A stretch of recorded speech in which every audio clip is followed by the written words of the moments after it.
그 이제 김건호 교육부 네네네. 정책보좌역의 역할에 대해서 지필진으로 들어간 것에 대한 부당성을 그 질문하셨을 때 예. 장관께서 이렇게 말씀을 하셨어요.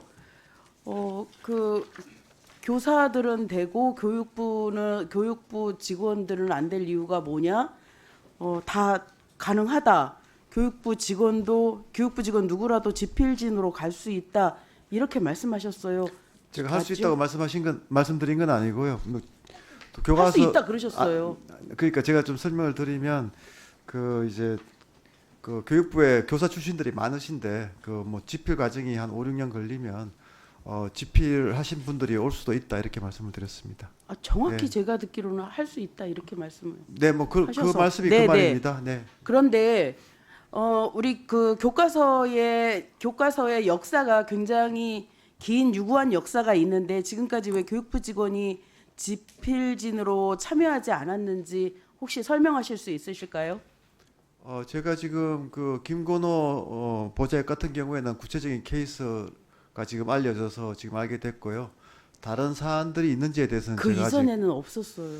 그 이전에는 없었는데 저희가 김건우 정책보좌역의 이 지필진 교과서 지필진 참여에 대한 불합리함을 그 말할 때 여러 가지 이유가 있는데 네. 하나는 이해 충돌이라는 거예요. 잠깐만 저 PPT 화면에 김건호 씨 한번 올려봐 주시겠어요? 이게 뭐냐면 장관님하고 같이 찍은 거를 SNS에 올린 거예요. 이거 정책 보좌역일 때 또 네. 다른 거 한번 봐주세요.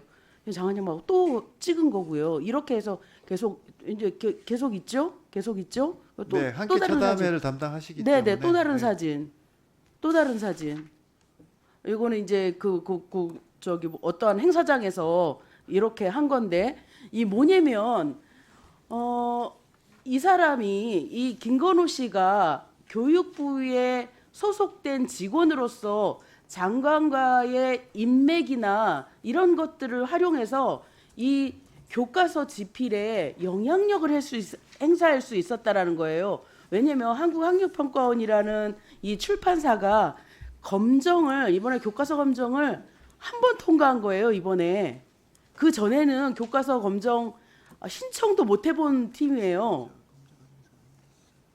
유일하게 이번에 한 번 통과한 거예요. 그랬는데 이 사람이 김건호 씨가 내가 교육부의 직원이며 장관 보좌역으로서 이렇게 하고 있다라고 얼마나 얘기를 하고 다녔겠어요. 그러니 교육부가 알게 모르게 뒷배가 돼버린 거예요, 이게. 의원님 그 부분은 사실 그 심의위원들이 지필진에 대한 정보를 알 수가 없는 지금 체제입니다. 그래서 근원적으로 사실 지필자가 영향을 못 미치게 돼 있습니다. 심의위원들이 네. 어떻게 몰라요? 모릅니다. 그저희가 그거는 검증 과정에서 지필진에 대한 정보는 전혀 제공이 안 되게 돼 있습니다. 아니 평가원이 다 알고 있는데 평가원이 그 교육부 직원이라는 걸 알고 있는데 어떻게 몰라요? 아닙니다. 그거는 저희가 이거 아는 거죠. 공정성을 보장하기 이거는 위해서 100% 안다고 저희가 100% 안다라고 하는 차원에서 접근해야 되는 거예요. 그리고 또 하나 이제 물어볼게. 한국교육과정 평가원이 2022년도 교육과정 교과용 도서 검정 신청 안내를 합니다. 거기에 뭐라고 얘기를 하냐면 검정 신청일 현재 교육부 및 검정 심사 기관 소속이 아닌 자. 명확하게 교육부도 들어가 있는 거예요.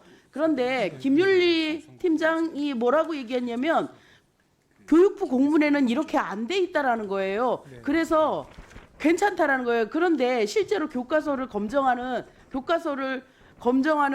기관에서 만든 지침이란 말이에요. 이게 신청 안내서란 말이에요. 이 신청 안내서를 보고 출판사들은 하고 있는 거예요. 그런데 유일하게 학력평가원이 이 안내서의 지침을 어긴 거예요.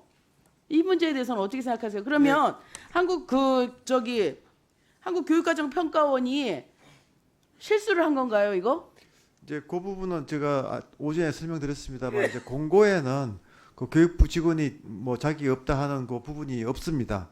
그러니까 교육부 공고에는 없어요. 네, 없는 건 확인했어요. 네, 네. 그런데 한국교육과정평가원의 안내서 지침서에는 이게 있는 거잖아요. 그러면 한국교육과정평가원이 잘못한 거예요?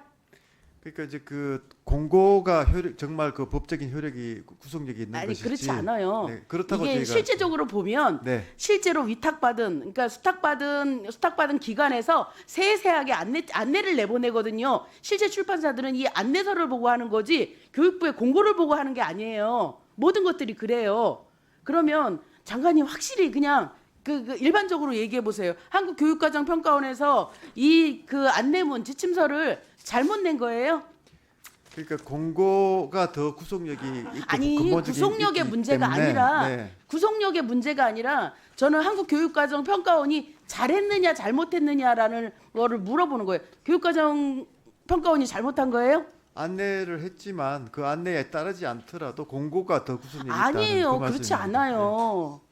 그렇지. 그러니까는 뭐가 옳으냐가 문제가 아니라 어떤 것이 더 구속력이 있느냐가 문제가 아니라 이 한국교육과정평가원의 이 안내 지침서가 이렇게 잘못 나갔다라면 한국교육과정평가원이 잘한 거예요, 잘못한 거예요. 그러니까 2023년 1월에 공고가 나왔고요. 그다음에 이제 10월에 설명 자료로 말씀하신 안내문이 나오고 12월에 출원이 되기 때문에 사실 그 한 9개월 동안은 공고가 사실 그 이제 집필하는 과정에서는 그 유일한 이제 그 안내기 때문에 사실 그런 면에서 보면 좀 공고하고 안내가 자 일치하지 않은 어찌됐든 부분은 출판사들은 네.